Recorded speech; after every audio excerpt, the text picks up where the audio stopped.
Section 2. You'll hear an introduction about how to make a resume and apply for a job. First, you have some time to look at questions 11 to 17.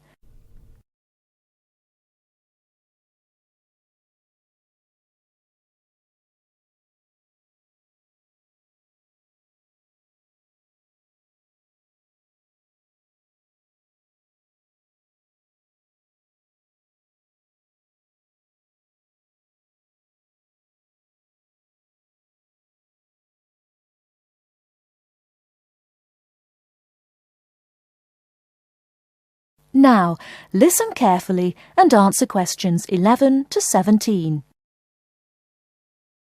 Welcome everyone to today's seminar on CV and interview skills. Remember, your CV is probably the most important document you will ever write. It opens the door to your career, and that job interview is probably the most important meeting you will ever attend. It's like stepping through that open door. So let's roll up our sleeves and get down to work, shall we? First of all, I cannot possibly tell you everything you need to know about writing a resume in the time we have. But let me tell you that there are dozens of great websites on the internet. These will give you all the suggestions you need. If you look at the paper I gave you, you will see a list of the dozen most popular sites. I can mention a couple of important points, however. One is that your CV or resume should not be too long. A page is about right. Why? HR departments do not have the time to read long documents. Too many people are sending too many CVs. After all, the economic crisis of 2008 is still very much alive. Everyone needs a job now. No matter how short you make that resume, though, you do not want to forget to tell HR how to contact your references. References are people who will give you a recommendation for a job. That's usually an ex-boss or a professor who knows you well. Do not use relatives. I don't care how much your mum loves you. Also, when you send that CV, be sure to include a typed cover letter. A cover letter is a letter where you basically are asking for a job. It's like introducing yourself. Make it brief. The real information about you is on that CV of yours, and please make sure the letter is typed. It doesn't matter if your handwriting is beautiful or not. Companies only read typed letters. Another point about CVs is you should try to have an attractive layout. Maybe use different type fonts or colours to highlight information. Some people include a photo. You can find dozens of examples on the internet. Whatever layout you decide to use, however, avoid all spelling and grammar errors. I used to be an HR manager. If I saw a mistake, that CV went into the garbage. Something you write in a CV is a description of your skills and experiences in an interesting way. Mention training too. I mean, these are what get you hired. Do not just say, I have lots of experience, or I have many skills. Tell that boss what you did, for what company, and when. Better, tell him how well you did it. Don't just say, I sold houses. Say, I sold £2 million worth of houses in my first year. That is, say something to make the person reading excited and curious. Finally, speaking of CVs, it's sad, but some people actually forget to provide a contact number.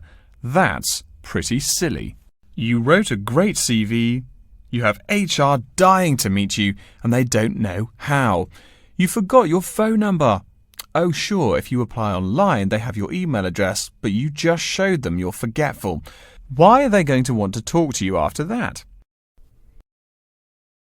Before you hear the rest of the talk, you have some time to look at questions 18 to 20.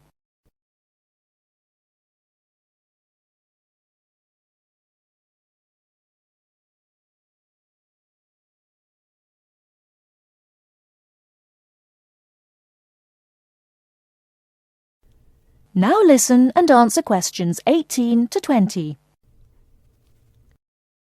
All right, moving on to the actual interview.